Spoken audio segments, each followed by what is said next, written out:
team member for President Trump and the founder of junkscience.com. That is Steve Milloy. Steve, thank you very much for being with us.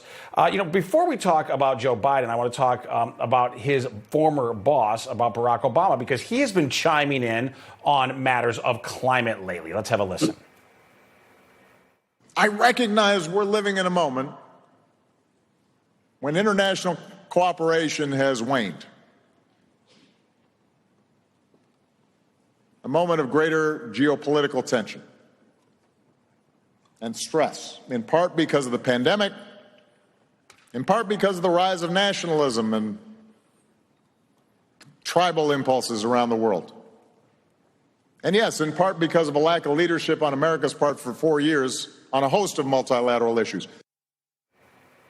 Now, Steve, it seems to me that Obama there is really conveniently ignoring the fact that America wasn't just energy independent under President Trump. We were actually energy dominant. And the kind of nationalism he's talking about when it comes to economic nationalism and controlling our own energy destiny, the 4 years of President Trump were fantastic. And it's really incredible in a lot of ways just how quickly that has dissipated under the feckless leadership of Joe Biden. Your reaction to Obama there? Well, I've just never seen anything like this. I mean, President Trump made us energy dominant, and here former President Obama is in Glasgow, Scotland, at the UN Climate Conference, apologizing for President Trump pulling us out of the disastrous Paris Climate Accord, which is really the Paris climate hoax.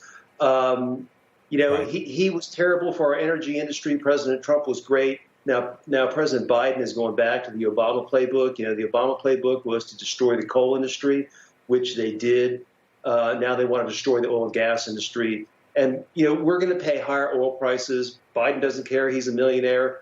His Energy Secretary Jennifer Granholm, she doesn't care. She's a millionaire. Obama's a millionaire. Right. We're all millionaires.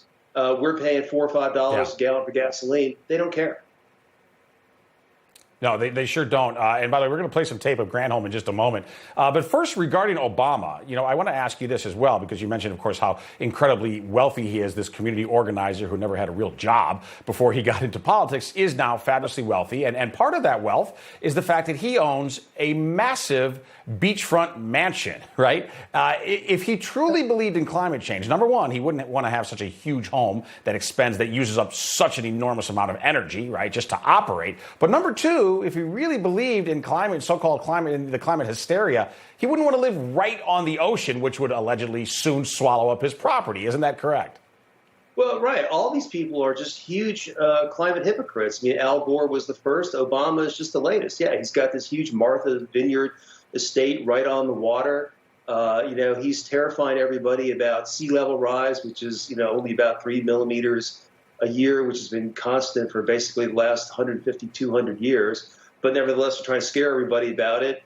And, he just goes and shows his hypocrisy by spending, $15 million on this mansion. Of course, then he flies everywhere. Today in Glasgow, he said, look, I can afford to take a cut in my lifestyle, but poor people around the world can't. He's not going to take any cut in his lifestyle. His lifestyle is going up. Right. He and his wife just. I don't think we're going to see him on the middle seat at Southwest Airlines anytime soon, Steve Milloy. That's for sure. Listen, you mentioned Granholm earlier, the Secretary of Energy. I want to play a tape because I think it's so appalling. Even though we played it last week, it's worth playing again. Here she is, really laughing about this whole situation. What is the Granholm plan to increase oil production in America? Oh, my God.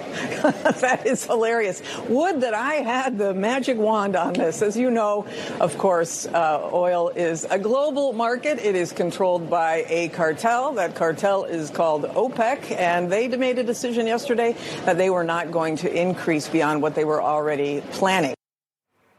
Now, Steve, even beyond the ridiculous, forced, fake, cringe laugh, even outside of that, the fact that she actually admits into a microphone that, yes, we acquiesce to OPEC.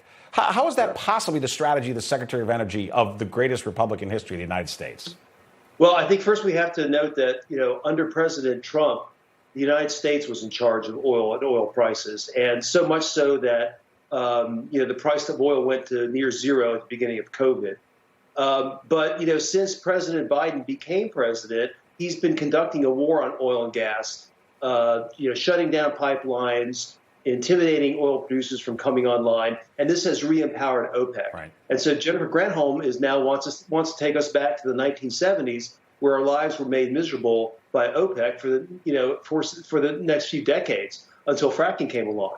Right. And if Joe Biden was to unleash American fracking, this whole energy crisis would just go away because the world would be awash in natural gas. Of course, they don't want to do that because they have their climate agenda. Yeah. Well, and by the way, people like Granholm and Joe Biden, they have been absolutely the best friends of places like Riyadh, Moscow, Tehran, because of exactly the trends that you're talking about. Steve Milloy, thank you so much for being with us this evening. Really appreciate it. All right, Steve, thank you. You bet. Just when you thought it couldn't get any worse, Patriots, it does.